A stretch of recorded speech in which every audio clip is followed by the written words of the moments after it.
Good morning, everyone. Thanks for being here, especially this being Saturday morning. So we're glad that you're gonna share your morning coffee with us. Today we'll talk about journalism in exile, and I'm very glad that I have two very distinguished and interesting panelists with us today. Before I go ahead and introduce them, I just wanted to tell you that you can ask your questions. Do you hear me all right? Okay, thank you.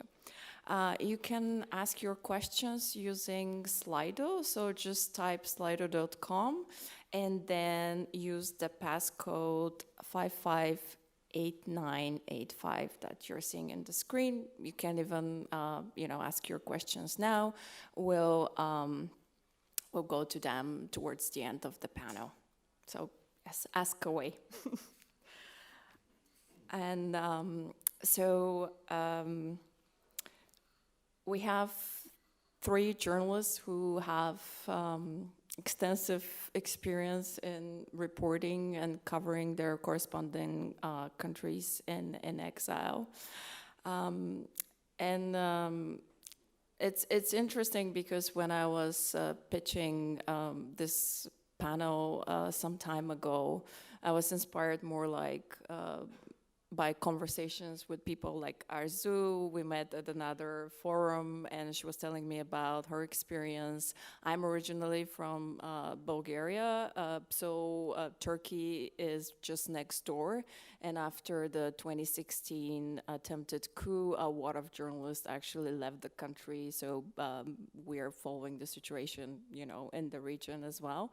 But little did I know back then that, journalism in exile as a topic will be even more relevant today, given the war in Ukraine and the fact that a lot of Russian journalists and publications, for that matter, might be forced to leave the country and be established elsewhere. So I think we'll have a chance to talk a little bit about that as well. So to my left, I have Maria Sadouskaya-Komlach. She is a journalist with more than 15 years of experience. She's also a media development specialist. And throughout her career, she has worked in different countries like Poland, the Czech Republic, the US, Belgium, France. She is currently based out of Belarus, of course, and she leads the Eurasia team of a Dutch nonprofit organization called Free Press Unlimited, which is aiming to improve and support media publications. So welcome, Maria. Thanks for being here. After her, we have Arzu Gabula. She's an Azerbaijani journalist and a columnist. You might have seen her Byline and Global Voices or CODA or Open Democracy. She writes for a variety of foreign publications, and she wears different hats, and I hope she'll have a chance to tell you a little bit about that later. And last but not least, we have Yavuz Baydar. He is the editor-in-chief of Ahval.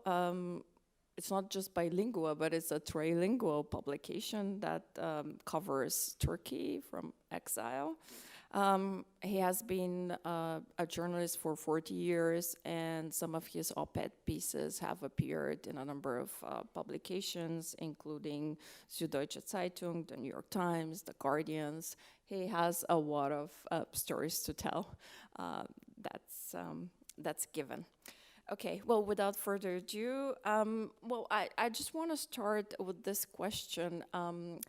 Could you tell us a little bit about the media situation in your countries and what forced you to leave? Arzu, I'd like to start with you. Thank you, Boriana, and thank you everyone for coming at this hour. It's quite a a difficult question to answer, and I think I'll start from a personal experience and then kind of segue into the overall situation with media freedom in the country and situation with media in Azerbaijan. If someone told me like a decade ago that I would be living in exile, let alone working as a journalist in exile, I'd probably laughed it off, because to me it was never really... The word exile has been a struggle in of itself to come to accept the fact that I am a journalist in exile, but I'll get to that in a minute. Because one of the reasons why I thought that way was because I left Azerbaijan out of personal reasons. I didn't move to Turkey because of political persecution at the time. But little did I know that 4 years later, in 2014, Turkey is going to be my permanent home, because I became an enemy of the state, as some of the pro-government media in Azerbaijan described me at the time. And it all happened because I was very interested in conflict-sensitive reporting, in addition to normal storytelling. And I was invited to write for a Turkish-Armenian newspaper based in Istanbul called Agos, as an Azerbaijani columnist, to cover developments in the region, to cover what was happening in the country. And as someone who's been already engaged in conflict resolution and reconciliation, I've taken part in numerous dialogue programs with Armenians. I thought that this was an excellent opportunity for a journalist to really come into this existing narrative and sort of be part of this change that actually is interested in changing the narrative around the conflict, around the relations between the two countries. That was my opinion. Of course, not everyone thought that this was such a good idea. So about a year later, I was subject to this quite extensive harassment campaign. It started with an interview with a local Azerbaijani paper. That kind of went off the charts because it got copied and pasted in other publications without permission.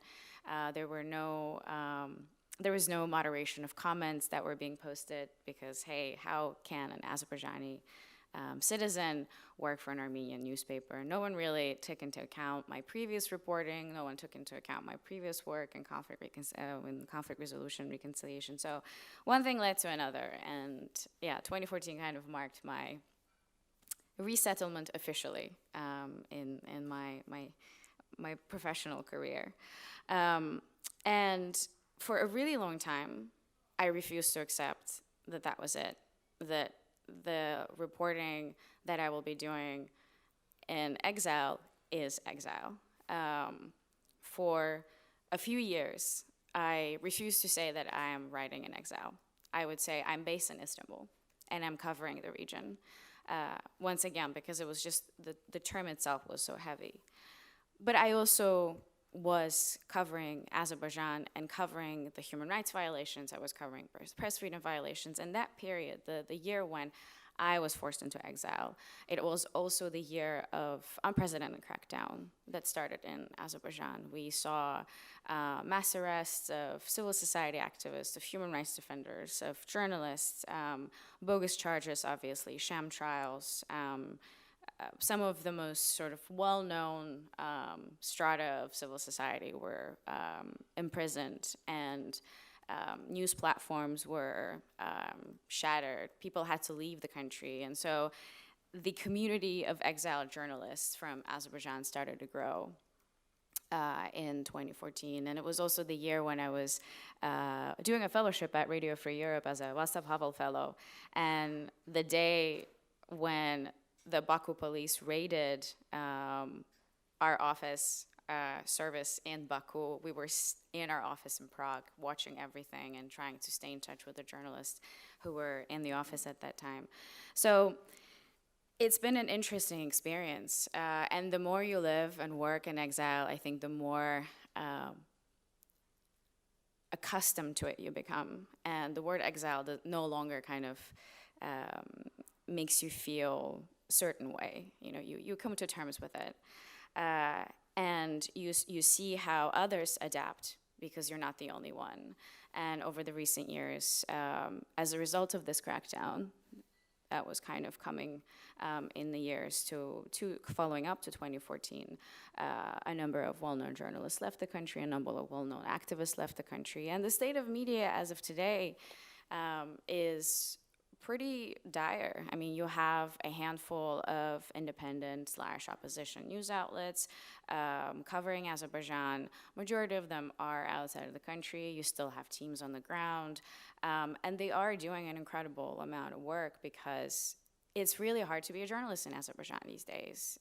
You don't know what kind of bogus charge the government is going to accuse you of, and all of that got even worse when the parliament adopted this new media law that came into effect this year, the beginning of this year, really further restraining press freedom in the country, making it much harder even for outlets based outside of the country reporting on Azerbaijan. All these measures, you know, this is sort of like the culmination of crackdown on media freedom in Azerbaijan. I'll end it here, and I'm sure we'll get back to this conversation. Thank you, Arzu. Mass arrests, crackdown, legislation limiting press freedom, etc. Yavuz, I guess this sounds very familiar. So what was your journey outside of Turkey? Okay. Hello, everyone. Good morning to you all. Part of the story, of my story, is for the Italian audience, is in the book by my dear colleague Mario Calabresi. The title of the book is La mattina dopo.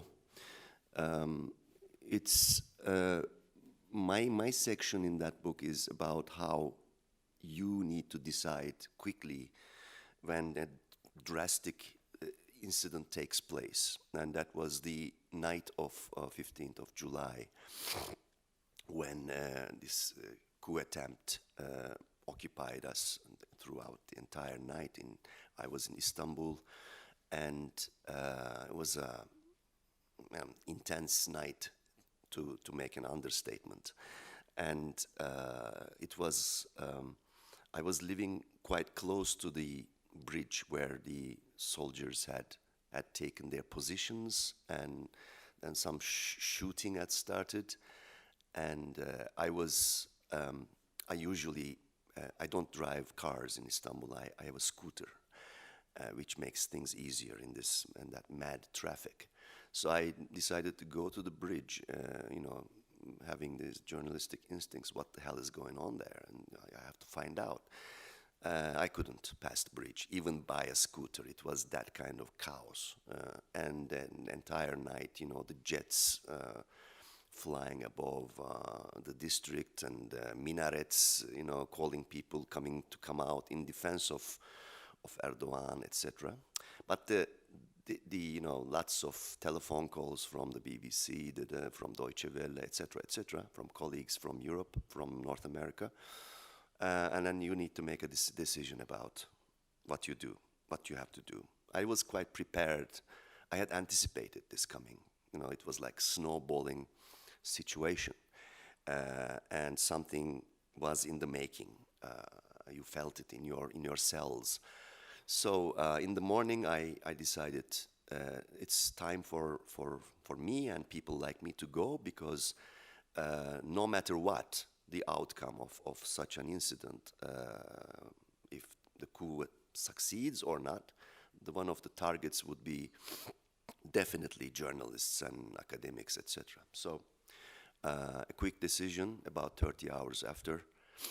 And after that decision was made, I just packed my things and searched for a book by Stefan Zweig, which was about the world of yesterday, which I recommend to everyone.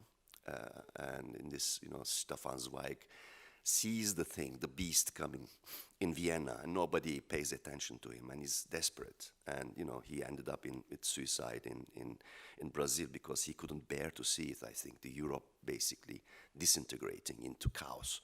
Anyway, so I drove to to Europe. Came first to Italy and then to France. But that's where I am living now for about 5 years. And I manage I edit a website, as Boriana said, trilingual website, which became a sort of a brand, part of the the community of media in exile in Europe, because most of my editors are exiles, are refugees, settled young ones, young editor group of editors, mainly in various European countries, some of them in Canada, etc. And meanwhile, of course, I am in close contact with CPJ and Reporters Without Borders, etc. I spent some time initially to monitor, to map some of the journalists desperately leaving the country. Some of them escaped by boats. Some of them escaped passing the river into Greece. Recently, for example, a couple of Kurdish editors whom we used to work with had to, in the times of COVID, had to flee through Belgrade to one European country. So this is a continuing phenomenon. There are, to give you a picture, I think, according to one platform of monitoring journalism, the number of journalists jailed in Turkey are 65. And that is continuing. And then when after Russia leaves, or has been forced to leave a European Court of Human Rights, Turkey kind of took over as the champion of human rights violations. Thousands of cases, media freedom and freedom of expression, academic freedom, etc. So that that position is quite solid, I would say.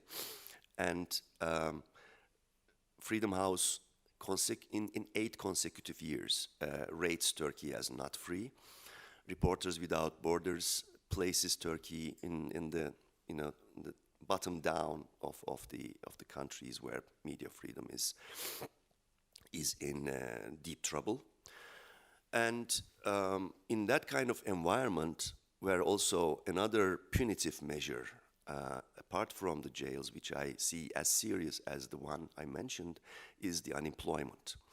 As the media is being taken over by pro-government families, which, according to International Press Institute, is now nearly 95% of Turkish media, private media, is more or less directly or indirectly owned by 6 families, very close to the palace of Erdogan. And the rest is a tiny group of alternative critical media outlets struggling to survive. So in that kind of environment, you can imagine a decent journalist, for him or her, it's impossible to cling to the standards of good journalism. It's impossible. And also adding to the fact that those who are members of the Turkish trade unions is only 7%. So 93 out of 100 journalists are without any job security or without any solidarity. So this makes the picture very, very gloomy. Those without work, I think nearly 4,000 journalists or 5,000 journalists lost their jobs in this 5 years. The total number of Turkish journalists with the press card is about 15,000 in general. So it's like 1/3, even more, I would say, are without jobs. They had to leave. They are discouraged to continue this profession. Yavuz, thank you so much. And in conclusion, I will get back again in the discussion. Yeah, exactly. But there are about, I think, 100 or 200 journalists in exile from Turkey. It's a blend of journalists from various media outlets, and this is I think something that one should see, at least in the context of Turkey, it's a continuing phenomenon. As long as the autocracy moves towards a sort of a totalitarian rule, I think most of us will be sort of permanently forced to be permanently operating as exile journalists in that kind of environment. Thank you, Arzu. Well, Belarus has made international headlines in the past few years with the arrest and the kidnapping of the plane where Roman Protasevich was, with the mass protest during which a number of journalists were not only jailed but beaten and tortured and abused in Belarus. But Maria, you actually left the country back in 2006 and you created your own outlet, basically. Could you tell us a little bit more about that? Well, there was a team effort. Hello, everyone. I see some fellow exiled media here, faces I know for some years. It's good and bad in a way, because it means that you're still most of you probably are in exile, but it's good that you stayed in profession. I moved to Poland back in 2006, not being an exiled journalist, but to set up an exiled media outlet. Since early 2000s or even the late 90s, it was impossible in Belarus to have any independent broadcaster who would broadcast anything resembling alternative to the government's view on politics or social events. So you were faced with the choice. You stay in country, work in the independent newspapers, self-censor yourself, know that you are very limited in the circulation, or develop at that moment still nascent internet sites who would still not be reaching the same people whom broadcasting reaches, or you go outside, you form a media outlet, you have correspondents inside the country, and you really try to stop censoring yourself and do a proper reporting. So for the first 14 years of my living abroad, I actually was there not because I was forced into exile, but because I chose to create, together with my colleagues, something that would serve Belarusians, but created by Belarusians abroad. And when we set up that media outlet, Belarus was constantly and chronically in the top 10 internet freedom oppressors and in the really, really low in the rankings of press freedom, which was true, but it was not as bad as what has started happening after 2020. So before presidential election in 2020, there were several exiled broadcasters who by that moment, including my own European Radio for Belarus, which I left in 2015, transformed into modern, multimedia, multi-platform, visualized outlets that took the leading roles in top 10 most trusted and most popular media inside the country. Very often, people inside Belarus would not even recognize that someone worked from exile. In an open question sociological polls, when people were asking, name which stations you're listening into in Belarus, and then the foreign broadcasters, Euradio would land in top 2, top 3 all the time as an internal one, because we managed to be really a local voice. But in 2020, and this is where I actually personally realized I'm now in exile, the government started unprecedented crackdown on the journalists. Right now, yesterday, a female journalist, around 30 years old, got charges in state treason, 15 years, 7 to 15 years in prison if she gets it, and there is 0.0.0.1% of verdicts that do not support the official line, just because she was covering the war in Ukraine, the previous version of the war in Ukraine from 2014, and uncovered, and as an investigative journalist, the role of the Belarusian state supporting Russia back then, and published a book that was later considered extremist. Or around 30 media professionals are right now behind bars, but also in the last 1.5 years, the Belarusian government has started expelling journalists en masse. It's done in many ways. The websites were blocked during the elections 2020. We all expected that. We had websites blocked in 2010 and 2006. We were expecting they would block it for a week, maybe for the mass protest, 3 days, which we expected, and then we would be back on track. But the protests lasted several months, with 500,000 at the peak point in the streets out of a 9 million population, and the government decided that the media were the one to blame. It started amending the law to introduce the media into the so-called list of extremists. You can either spread extremist content or be the extremist group. We were joking with the colleagues, so now like we can shake hands with Daesh, or I don't know, like we can wave to the, dead Osama bin Laden saying, hey, we're now in the same camp. But very soon, when the cases started to be criminal, when people not only got beaten, as you said, but started getting threats that their families would be detained, put in prison, that their safety is not guaranteed, people were trying to stay in country as much as possible, but when the whole media outlets, even the ones existing for more than 20 years, were declared extremist, people started living in mass. And this is how I came to be in exile, not because I was in Belarus. In fact, I had nothing in common with exiled Belarusian media for the last 6 years. But after this election, I used the fact that I was based in Poland and helped set up Media Solidarity Campaign. Media helping media, journalists helping journalists, providing quick emergency assistance on top of the global emergency assistance programs that we have.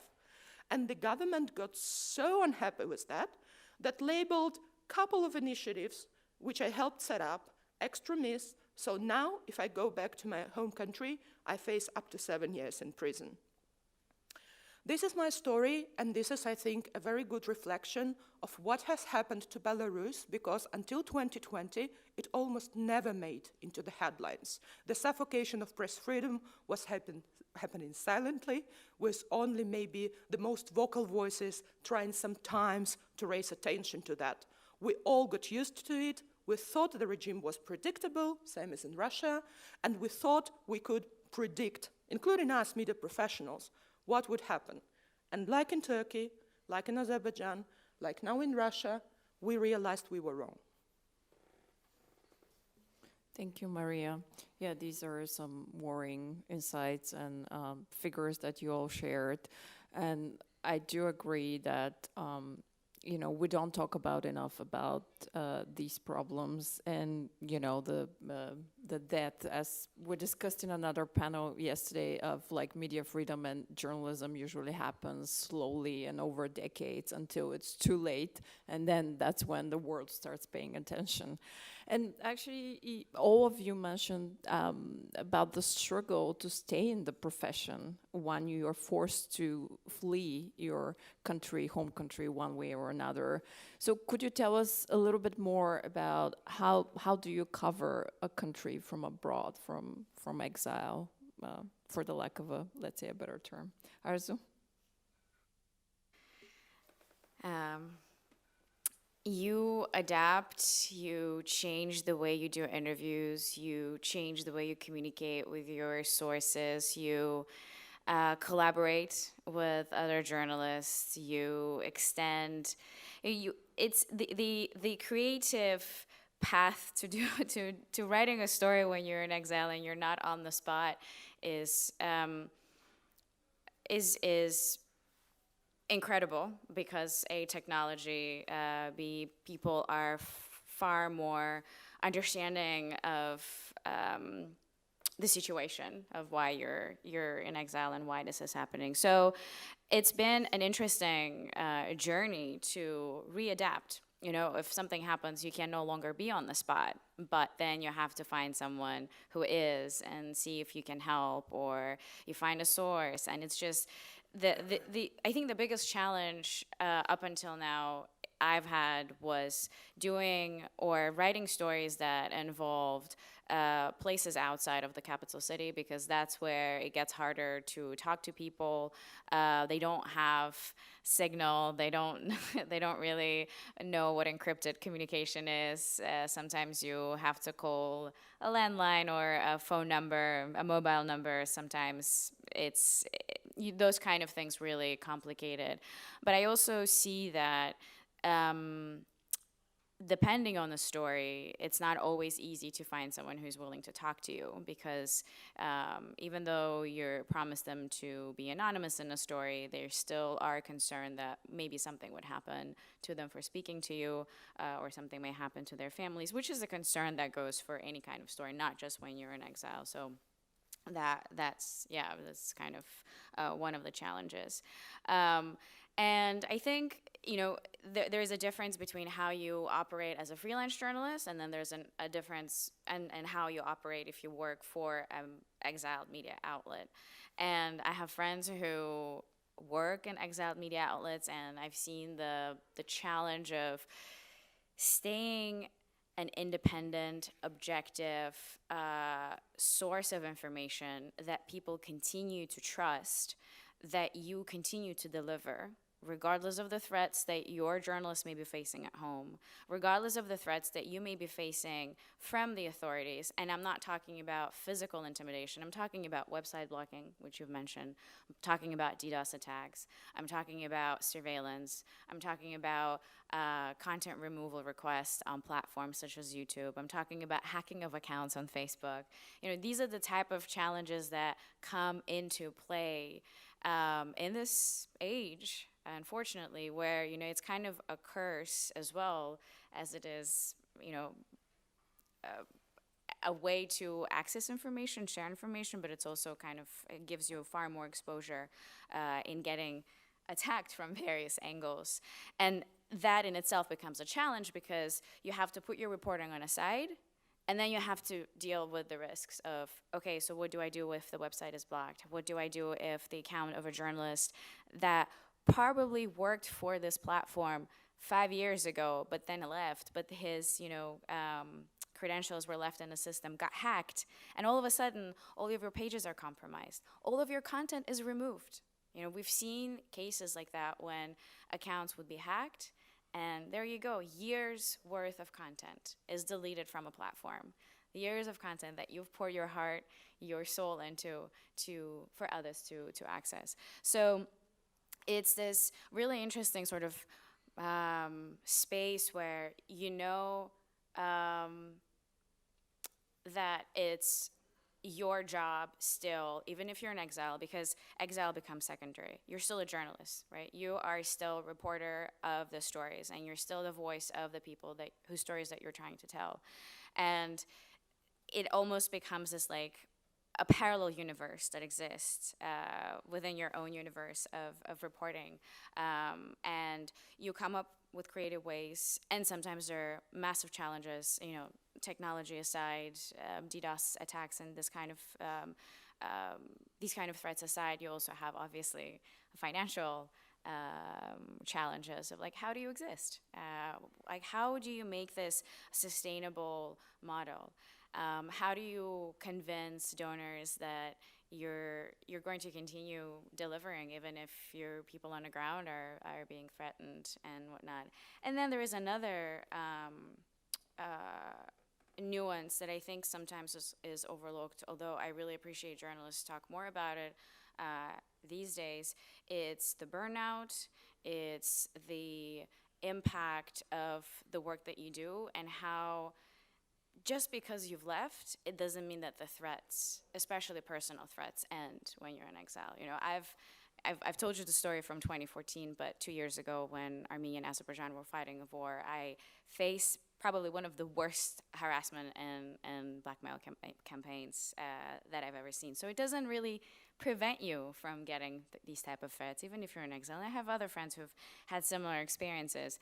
And it's not just you, it's your family members, it's your friends who get targeted.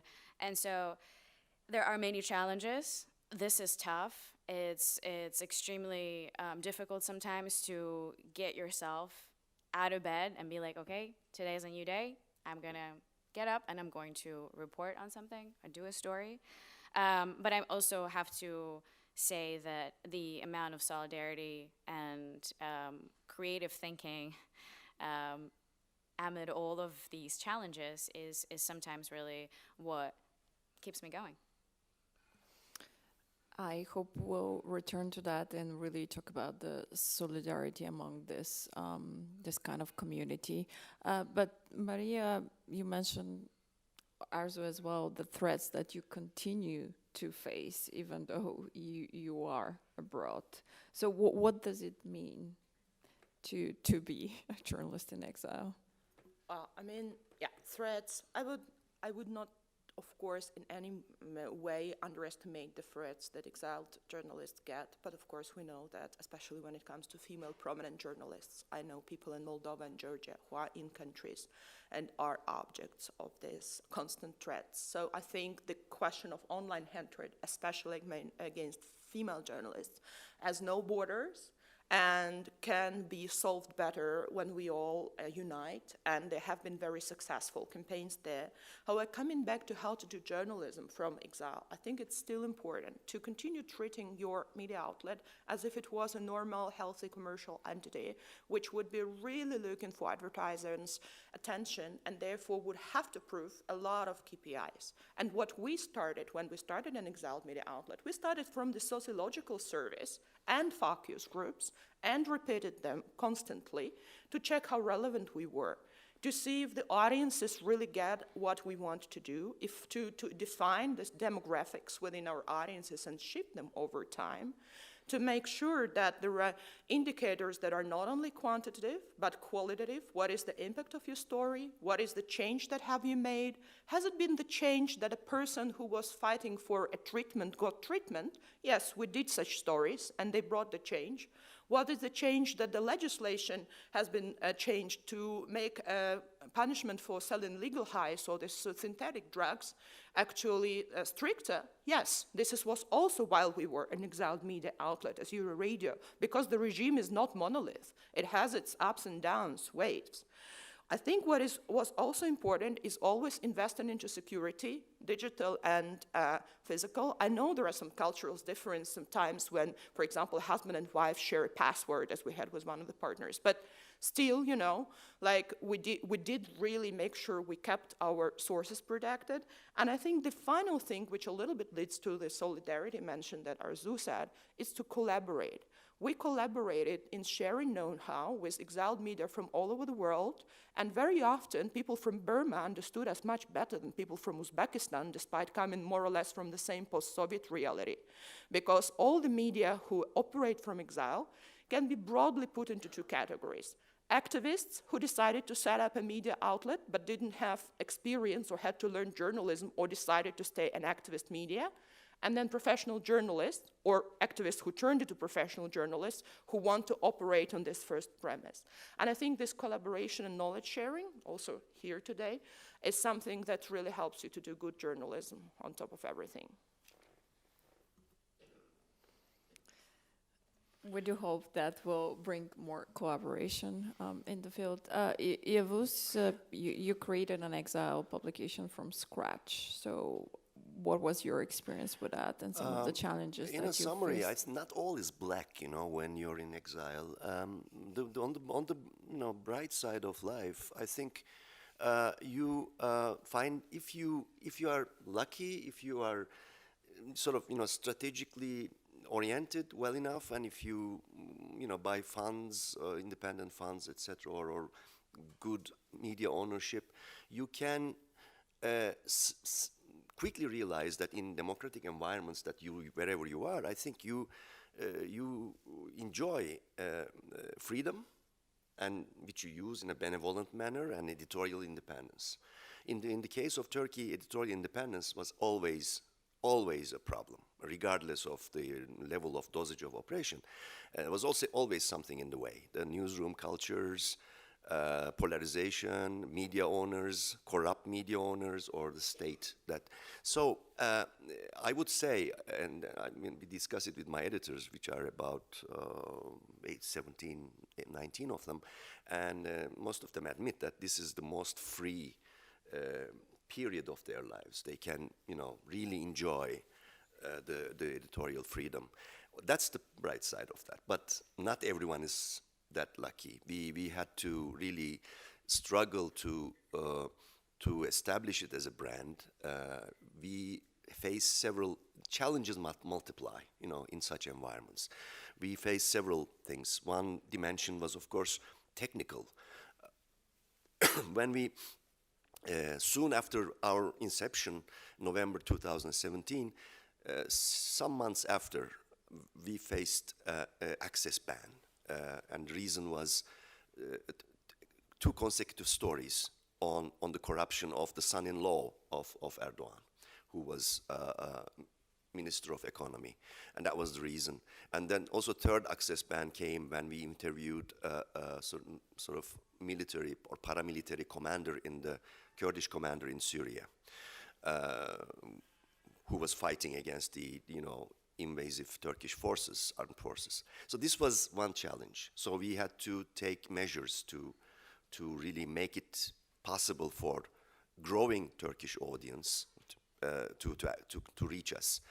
The second challenge is, of course, you have to make proper journalism. You have to, cooperate with the people, reporters and columnists in Turkey, and some of them are intimidated because that comes along with the massive character assassinations or smearing, that the regimes usually do.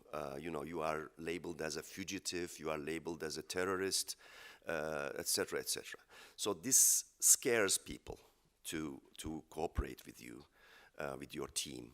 And on the part of the, I would say, Kurdish editors and reporters, I would say they are the bravest segment in Turkish media.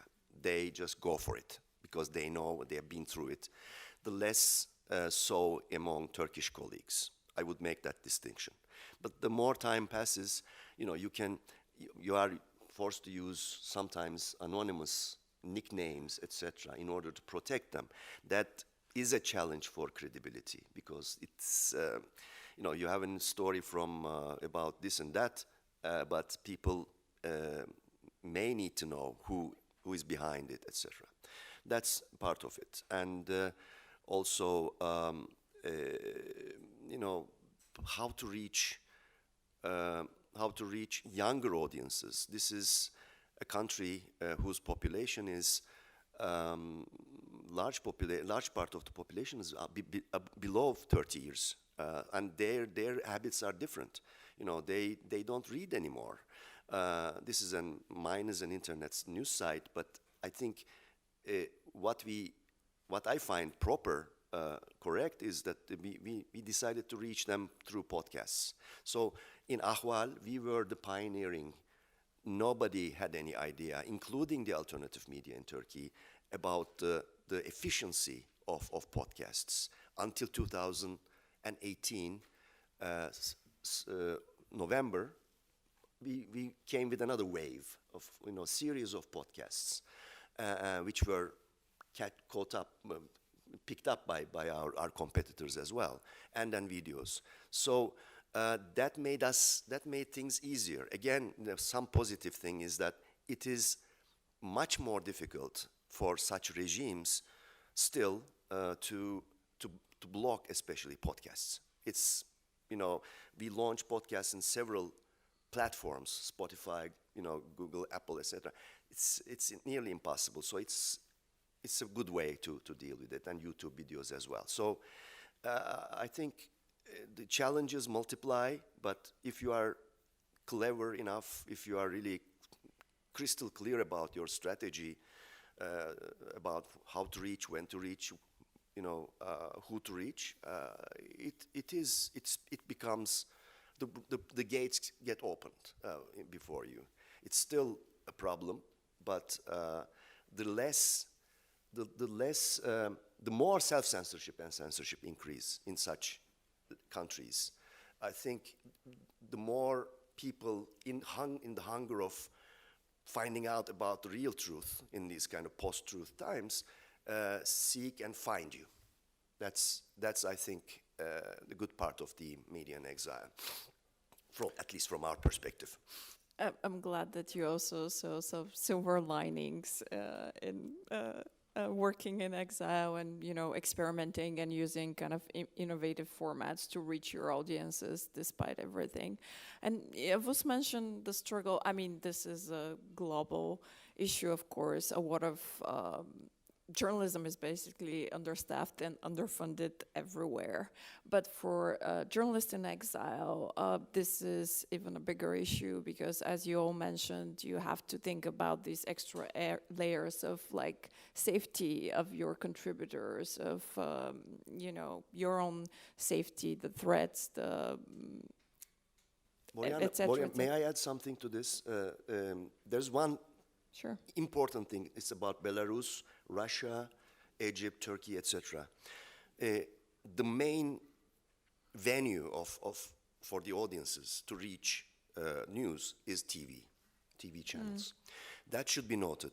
According to consecutive UNESCO data in Russia, nearly 90% of the audience get only news from the TV channels.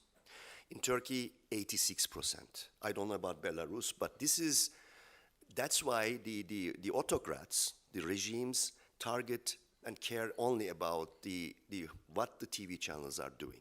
In Turkey, it's the TV that the palace has the eyes on. They don't care about the newspapers.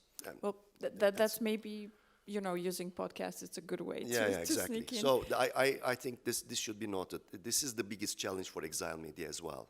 You know, if you don't have a TV channel, you are less efficient in the struggle for truth. Okay, and I just wanted to ask Maria, how do you make an exile publication viable, and what are the struggles of securing funding? Well, we have to realize that if you really speak about the media of a scope and good production facilities, for example, if even though you don't have your TV, but you can do a visual radio, right? Or video casts or other things, you cannot really make it super cheap. It's impossible also for security cooperation. But on the other hand, some smaller outlets who operate on a more niche or, kind of thematic ways, they do not need maybe so much money. But still all of them, unfortunately for now, in the vast majority, I'm looking with hope at Jason Lambert here, who leads media viability efforts, but for now, are still reliant on the donor funding, right?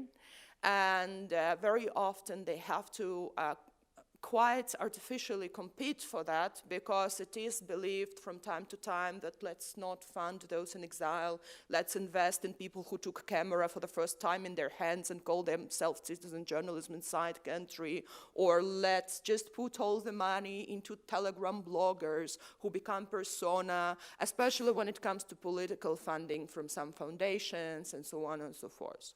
Still, media in exile are able to first get the money which is not politically charged or which supports good journalism. I hope that Public Interest Journalism Fund would accept exiled media as well, because I think they're sometimes replacing basically the public interest media from inside the country, and can experiment with business models. And when they experiment with business models, it is important that they already have trust of their audiences. The more the trust is, the more possibilities you have. Someone will buy a service from you that they would not necessarily even use or need. Someone would send you a Patreon donation. Someone would, for example, suggest to give you in-kind equipment. However, what hasn't worked so far is persuading the global companies, especially for smaller countries like Belarus, where diaspora doesn't really make sense for the most advertisers, to really kind of very massively advertise. Sometimes it's native advertising, sometimes it's other type of sponsorship and partnership deals, but some media I know have earned more on selling the rights for their documentaries to CNN or National Geographic than from such advertising contracts. So I think that now with more media outlets moving into exile, especially the Russian independent media outlets who are maybe a little bit more used to business models because Russia until recently allowed much more freedom, it will be interesting to see if there will be new creative ways or if, again, the exiled media and journalists would be put into this artificial situation of competing for their survival instead of actually doing good journalism. Thank you, Maria. Yeah, the lines are increasingly blurred of what the definition of journalist is in general. But Arzu, you mentioned at the beginning your struggle of coming to terms with the word exile. But now we were talking prior to the panel, and you actually now you're helping others. And as Maria was saying, we'll probably expect another wave of Russian journalists leaving the country. So could you tell us a little bit about this? Wave of solidarity about helping others that are now forced to flee. Sure. So about 2 years ago, together with another foreign correspondent who's been based in Istanbul for over 20 years now, we set up this Foreign Media Association. And it's kind of this membership-based association for foreign journalists who live and work in Turkey, but also for Turkish media representatives who collaborate with foreign media. And the reason why we wanted to have something official, registered, was because we wanted to, have a platform where we can bring people together, but also help them address their needs, especially when new people come into the country. They don't know how to apply for accreditation, the whole bureaucracy around residency permits and accreditation. And just in general, have like a space where we can all gather and, just get to know each other. And when Russia invaded Ukraine and there were already reports and signs that things are going to get worse, especially in Russia with the law on fakes that was adopted, we started getting, as everyone else, started seeing reports of journalists leaving Russia en masse. And on one of those days, it was pretty much first week of the invasion, the president of the association, my friend, got a phone call from one of the international organizations asking if we could help because there was an incoming group of Russian journalists to Turkey.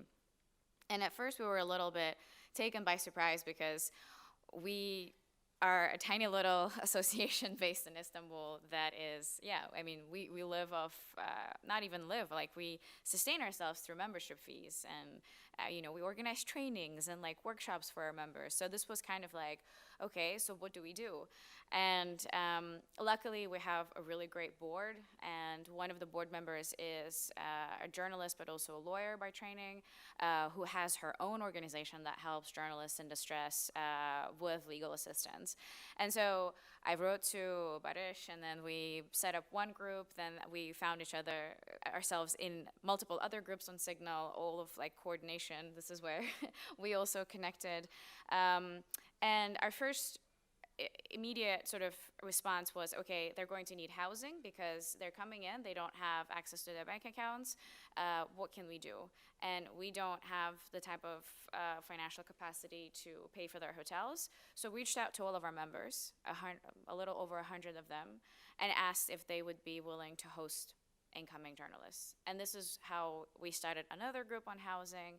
Then we got in touch with donors asking, what are the next steps that they're intending to do. I've been on coordinating calls, trying to figure out like who can allocate funds for what, because the needs were different. Someone was only interested in staying for a week and then relocating to Georgia or somewhere else where their colleagues were. Someone just now, like where we've been talking with the rest of the board, some are actually interested in staying in Turkey. They're looking into ways of applying for residency permits and later on accreditation.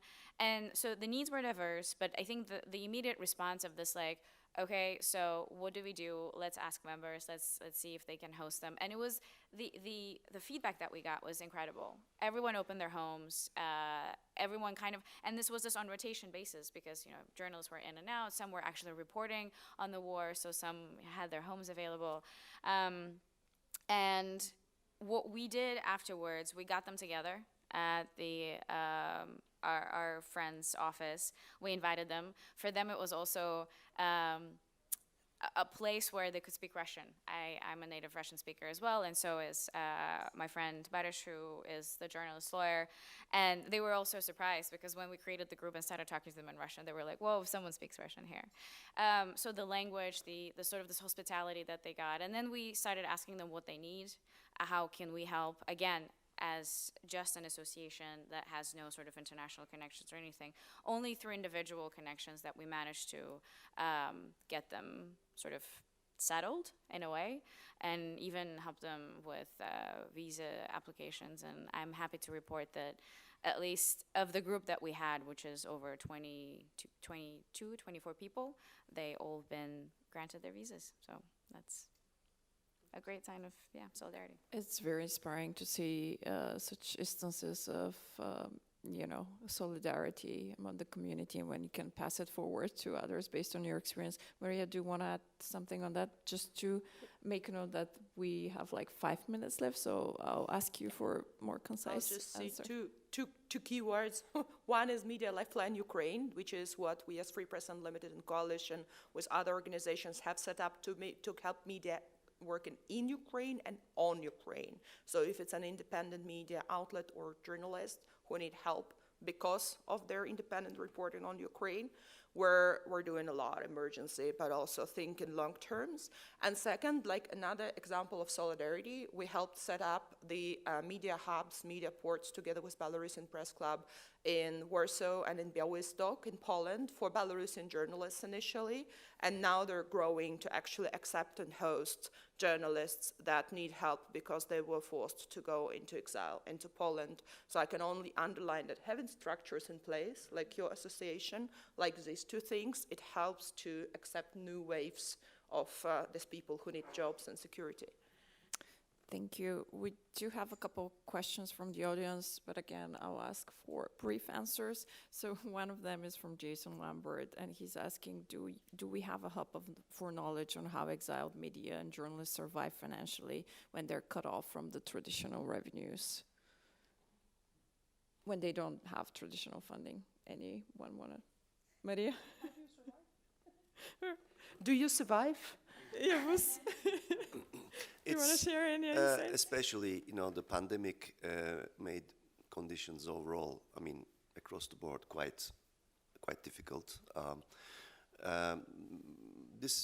Ours is a private company, so so far so good, I would say. But it's becoming tougher and tougher. We struggle. We know that we are needed. And we are visible, so the hopes continue. But it's a struggle on a daily basis, I would say. I'm going to answer this question as a freelance journalist, and it's incredible how much you learn about your skills and how versatile they are as you become a freelance journalist in exile, because you realize that you can't survive just doing freelance journalism, so you end up diversifying your work and the focus. And so, I have a project that focuses on authoritarian technology. I do sort of like this consultancy work, and I do journalism, and it's all kind of like, multiple hats, and that's how you survive. I see Radio Zamane here, for example, which is one of the good examples how a Dutch-based exiled media outlet self-services, I think translations as well from time to time, organizes consultancies to support themselves. So there are ways which also a normal media outlet would have, but I would also say cut the costs. For example, right now Euroradio doesn't have to send people to Ukraine because they have a partner there, a Ukrainian-based media outlet with whom they worked for 5 years within the project that we run, and they don't need to travel, so it costs them really significant money. So that comes the collaboration. You're not competing anymore. You're thinking how to do stuff together. And those structures in place that you mentioned earlier, having the association, the networks that could really help out, I would say. We do have, I think it's a very important question, but just 1 minute left. So how being in exile basically affect mental health? I know we talked about that. Arzu, do you want to take this one maybe? The toll that this is taking. I know it's not yeah. There is an expression in Russian, "ni konfetka." It's not candy. It's For sure. yeah. It can be really hard if you don't know how to deal with it. If you don't know how to deal with the trauma, if you don't know how to deal with the impact of character assassinations and harassments and the slander campaigns. I struggled with it myself. When I first was exposed to it, I had no idea what I was facing back in 2014. Online harassment against women journalists wasn't really a topic that everyone talked about as much as they're talking about today. I felt isolated. I felt like I was in the void. I really was ready to give up on my career.